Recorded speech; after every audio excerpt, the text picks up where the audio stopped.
बिल्कुल सहज सरल बात तुम्हें बता रहे हैं। भगवत प्राप्ति करने के लिए अपने आप को जैसे हो वैसे के वैसे प्रभु के चरणों में लिखित दे दो। कहां से लिखित? हृदय से। अब आपका प्रश्न उत्तर नहीं बनता है। आप अंदर से शांति से बैठकर, ब्रह्म मुहूर्त का समय है, मेरे बनाए ना बनेगी कोटि कल्प लो। हे प्रिया, आप तो जान रही है, हमारी दशा देख रही, बस मैं जैसा हूं, जैसा मेरा तन है, जैसा मेरा मन है, जैसी मेरी चेष्टा है, जैसा मेरा स्वभाव है, मैं पूरा का पूरा अपने आप को आपके चरणों में समर्पित करता हूं। ठीक है, अब अगर बिल्डिंग की खिड़की तोड़ी जाती है, नई खिड़की लगानी, तो तुम्हें परेशानी क्या है? समझ रहे हो?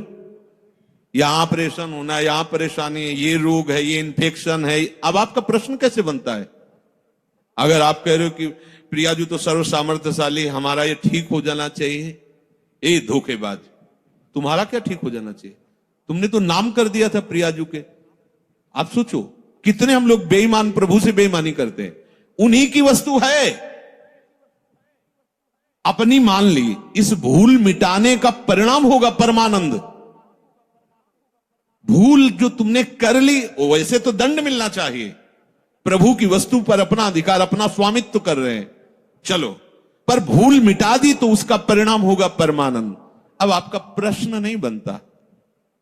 अभी तक तो 10 वर्ष हो गए, दृश्य नहीं बदला, कोई चमत्कार नहीं, कोई सिद्धि नहीं, वो वही मन में जलन। हमें भैया क्या मतलब, हमने तो नामे कर दिया है। बार बार यही सोचो, हमने अपने आप को प्रभु के चरणों में समर्पित, बहुत बड़ी बात है, आखिरी बात है। संभाल करके वहां पहुंचा पाना हमारे बस की बात नहीं। मेढकों का तौलना है, 2 रखो तराजू पे तो 4 छलांग लगाते, 4 रखो तो पूरे के पुतनवांग मनोभिर्मलई सोहम तवई वाश्रिता। समस्त कामना रहते हुए भी वो भगवत प्राप्ति के योग्य हो जाएगा। ये हम आपको बात बता रहे हैं। समस्त कामना रहते हुए भी वो बहुत कृपालु है। 1 सेकंड से कम हिस्से में वो हमारी बात बना देंगे, 1 सेकंड के कम हिस्से, क्योंकि इसका राग ही केवल कामना है। बस आप समझ लो, ये राग थोड़ा सा मुड़ा प्रियाजू के चरणों की तरफ, कामनाएं अपने आप शांत हो जाएंगी। और आप चाहो, जब से सृष्टि हुई कि आज तक कोई भी कामना हमें छोड़ नहीं पाई, ना हम कामनाओं को छोड़ पाए। सब स्टॉक लगा हुआ है, हम कब तक निकल पाएंगे? जब देखो तब कोई न कोई वासना, कामना, सब ज्ञान विज्ञान की बातें होती, पर कामना, वासना। एक उपाय बहुत बढ़िया मिला, ये आत्मसमर्पण। अंदर से बिल्कुल सीधी भाषा में आज ही रजिस्ट्रार के पास जाके पूरी की पूरी वैभव संपत्ति इनके नाम करवा देते हैं। यहाँ के रजिस्ट्रार हैं रसिक जन, और यहाँ की संपत्ति है एक एक श्वास प्रियाजू के चरणों। अब हमारा अधिकार नहीं, चाहे नरक भेजो चाहे स्वर्ग भेजो, पर इस बात को पकड़ो तब होगा, नहीं तो अभी बात ये होती, थोड़ी देर में इतने प्रश्न के चिट्ठे आ जाएंगे।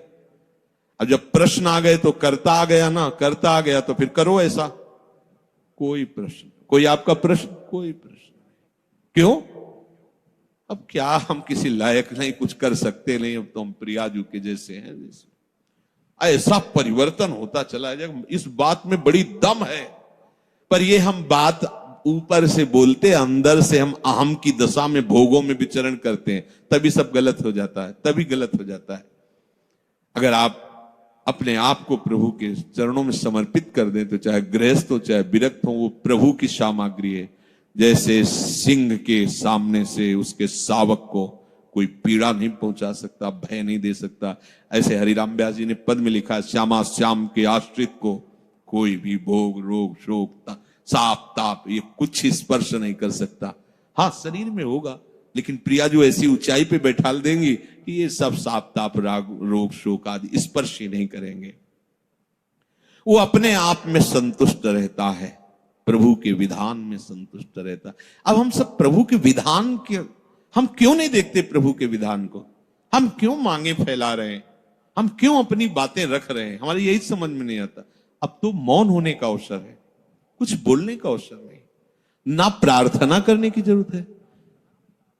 ये मकान हमारे नाम करवा दिया तो रोजा के प्रार्थना करने की, देखो ये जाला नहीं लगना चाहिए, देखो इसकी खिड़की सुरक्षित रखना, दबका के भगा दिया जगत। अब तेरे को क्या मतलब, मैं इसमें जाला ही फैला दूं, तेरे को क्या मतलब। ऐसे ही अब हमें प्रार्थना की भी जरूरत नहीं। प्रभु इज्जत रखना, प्रभु स्वस्थ रखना, प्रभु हमारा कल्याण कर मत करो, हमारा कुछ है ही नहीं। अब आपकी इज्जत की बात है, अब आप अपनी शान बान को देखिए, हमारी तो जो थी वो आप में समर्पित हो गया, आप देख ली। अरे बड़ी मस्ती, अभी तभी तो कह रहे बिगड़ी जन्म अनेक की अब वही सुधे, आपको समझ में नहीं आ रहा। कह देंगे हाँ अभी मैंने कह दिया श्यामा से, और 2 मिनट बाद बात करेंगे तो देखो बुद्धि कहां स्थित है, केवल अहंकार में, देहाभिमान में। किसी ने कहा कि आपके स्वास्थ्य के लिए 1 माला रोज जप करते हैं, शेष माला अपने लिए जप करते हैं, गलत। आपका अस्तित्व क्या रह गया है, आप हो क्या अब? आप तो केवल गुरु के हाथ के खिलौने हो, यंत्र हो, श्री जी के हाथ के यंत्र हो। अब जो हो रहा है वो सब श्री जी करवा रहे, जो हो रहा है वो सब श्री जी के लिए हो रहा है। हम आपके लिए 1 माला करते हैं, बहुत ही अज्ञान की बात है।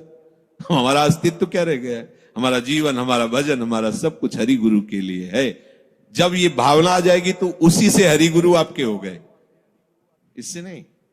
ये भावना जब आ गई उसी से हरि गुरु आ, बड़ा मस्ती का मार्ग है।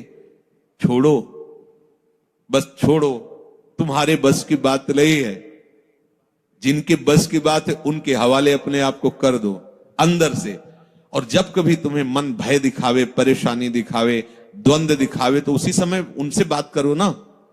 मैंने तो उनके नाम कर दिया, उनसे बात, मन से कहो उनसे बात करो। हम क्या करें, हम तो बिक गए, रूपलाल हित हाथ बिका, बिक गए लाडली जू के चरणों। अब हम ज्ञान विज्ञान से समझाएं तो आपके समझ में समझा तो रहे पीछे से। स्थूल है, सूक्ष्म है, कारण है, ये तुम नहीं हो, तुम आत्म स्वरूप हो। अपने स्वरूप में आओगे तो तुम्हारे अंदर कोई कामना है ही नहीं।